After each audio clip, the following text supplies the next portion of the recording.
Did I break Twitter? No, I heard you. You're on.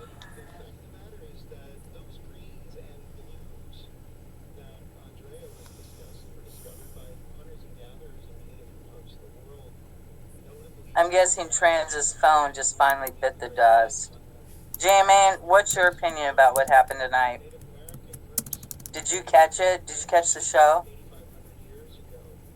I caught bits and pieces of it. I had an interesting phone call that came down about 9:30. So I had to take it. It was a pretty important call, but yeah, from what I could hear, tuned in. And by the way, I was in here earlier. Trans had mentioned he had problems with spaces on the show, so that's why he hadn't been in a lot of the spaces. So let me just clear that out of the way. But I don't. Yeah. I don't know. So are you asking about the flat Earth stuff? Either or, that or UFOs or whatever.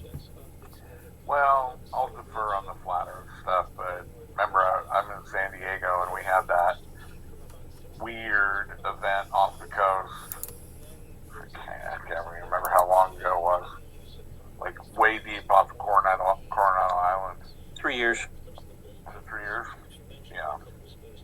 There's a lot of stuff that we see here on the coast. There's a lot of stuff, like when I was living in the upper, I never lived in Hollywood Hills, but, when I lived in Hollywood, we'd be up on the hills, it's clear as a bell, right? You can see, especially on the Bel Air side, you can see everything out over the ocean. There's stuff all the time that we see.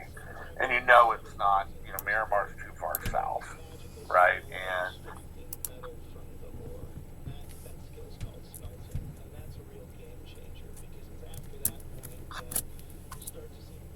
yeah, there's just a lot of stuff that I've seen that I can't understand.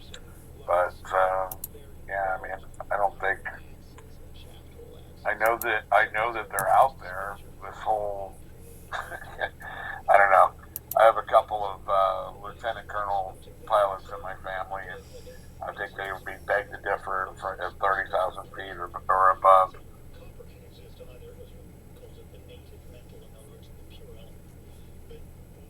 I spoke to an FBI buddy of mine once, and I asked him if UFOs are real, and if he could elaborate on that. And he said no, because he's not allowed to talk about things that are classified. I said, oh, you just said yes then. Because if you would have said no, none of that crap, you'd have been there. Thank you. Bye-bye. I got the same answer. Well, I got my telescope on the moon right now. I'm going to send you guys this video. You should check this out. Is it completely full?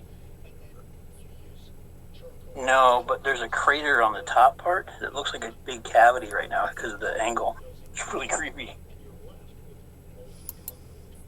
So I have a question, because he said that and it reminded me of the pictures I've seen. Does anybody think that a volcano naturally erupted there that caused the tsunami warning for the West Coast? It's in the skies. Nobody thinks that. No, I have something on my timeline that one of my buddies in California posted. You can clearly see a bomb of some sort enter the water and then explode. I can try and find it. The view from the sky where they show it, it's pretty creepy.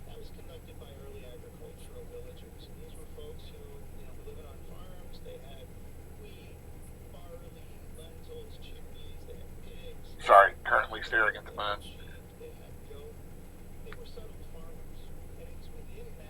Well, that cold front just blew in here. We're supposed to get some precipitation tomorrow, and it's supposed to get to freezing. But I don't think we're going to have any road ice. But just in case, I'm going to make sure I'm well rested. So I'm going to get on to bed, y'all. Night, Carol. Thank you for joining us. Sleep good.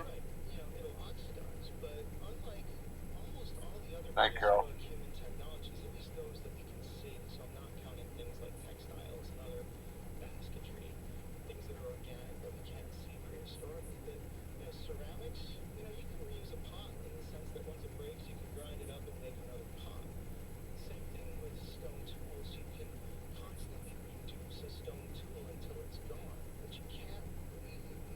Anything else exciting that I missed? Not really. We've been talking about the whole difference. If you fly one way, it takes so long, and then when you fly back, it takes longer. So is there something to this flat Earth deal? It's not a big joke. He meant multiverse. And not changes? Yeah, that was robot stuff. Right.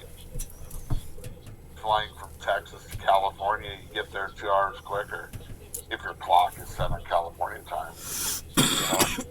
That's not what you're talking about, though, right?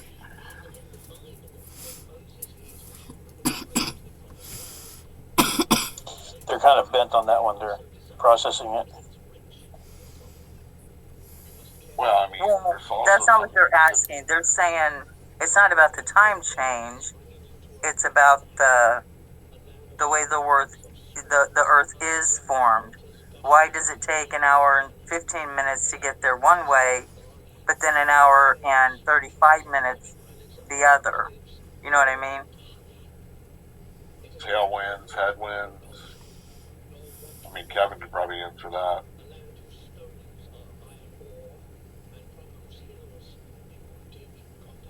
Yeah, we talked about it. It's a combination of a few things. It's the winds, it's the time at that altitude in the jet stream. It's the rotation of the Earth a little bit, depending on how long you're up in the air. But I think the biggest thing, honestly, is the duration up in the jet stream, and then the routing of your flight, too. Like, if you're doing I posted it, but I deleted it up top, but if you're taking the routing that's just like the long route, basically, versus like the jet stream, just riding the winds, it's going to make a huge difference in your time of flight. But time zone is not a factor unless you're talking about, like, what time do I check in my hotel? I'm looking at it from, like, a pilot perspective. GNC Auto Parts. And that makes so much sense. Tons of sense. Yeah, because a flight even heading, from taking off from Washington State to Chicago, or somewhere in the jet stream, can be probably accomplished quicker than, going from, I guess what would be comparable to that, like maybe flying from Tucson to Chicago.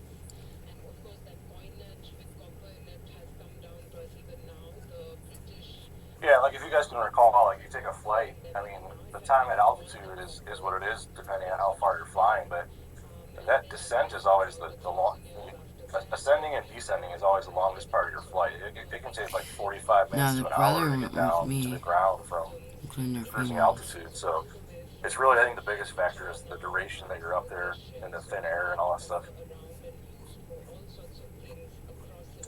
Candace, I DM'd you that moon shot. I didn't know how to post it here. I can post it. Is it on your timeline? I DM'd it to you, and it's on my timeline. Yes, both. Okay, I'll post it in the nest. Thanks.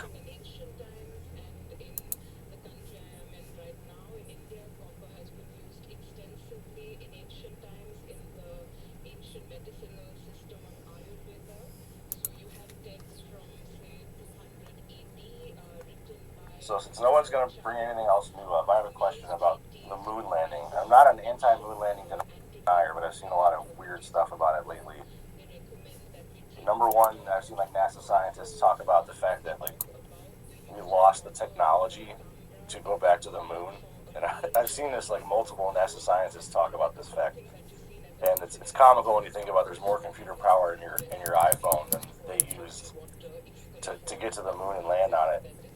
And looking at the equipment and stuff like that, it's just becoming more and more skeptical of like, how did they pull this off with like a piece of like tin foil on like some landing legs and based on like the sturdiness of their equipment.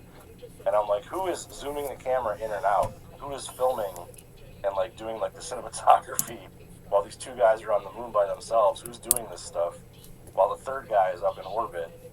And I'm just like, the more and more you look into it, the more it doesn't make sense. But the bottom line is like the fact that the scientists themselves are like, yeah, we lost the technology. And I'm like, how did you lose technology to do this when it was probably, based on like analog and math and like radio communications, the biggest feat in human history, but you lost it? Like there's no archive of how you guys pulled it off.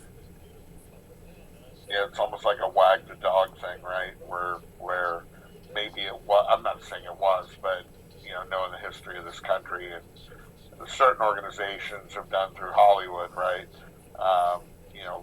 Create a scenario that looks real to fund an organization and putting more money into a new program to then go to. Why don't y'all say outlaw tour?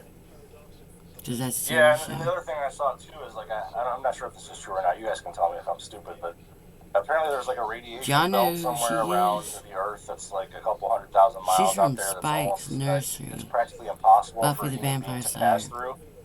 And I'm like, maybe today with the technology we have today, we could probably survive passing through that belt. But I'm like, how have no astronauts died of radiation poisoning passing through this layer? She's always at AA with me. You would have condensation on the inside of your Apollo space station or Apollo aircraft. Yeah, she's from Buffy the Vampire. Yeah, that's when it all changed. Yeah, but Buffy wanted to talk about to that. answer the question and focus my telescope. Yeah, it's near impossible. You then all belt around the planet. You can't get away from the planet without going through it, and it would pretty much cook you in that little aluminum can that they went in. And in addition to that, how they deal with all the air exchange there, getting in and out of the cabin so many times. How did they deal with all the dust that was being generated from the moon surface itself? That's just like little tiny razor blades in your lungs, so it'll never go away. It goes on and on and on. That's one more thing I was going to bring up as a pilot, which I didn't think anybody would care about, is we do a thing in helicopters called brownout landings. And so if you're landing in the sand, and for snow it's a whiteout landing, and if you're landing in like a burnt out area, it's a blackout. Basically, when you land, you kick up so much stuff, you're blind to the outside world.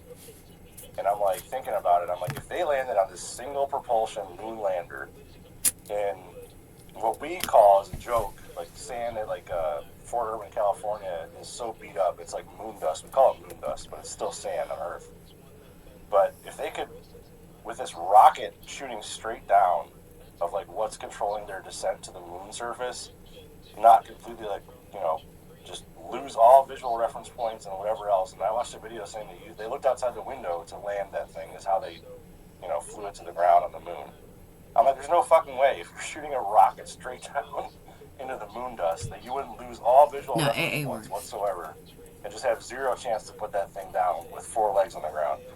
And I'm like, if we have to train this once a year and it's like the most scariest environment imaginable in a helicopter, like I can't imagine that they pull this shit off with literal moon dust with like no gravity to like settle the stuff.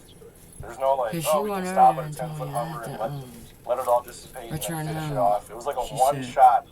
You're going to the ground right now, but like I said, like there's a rocket shooting fucking rocket, propulsion straight down into the ground. Like the amount of shit that probably kicked up probably would have created a cloud that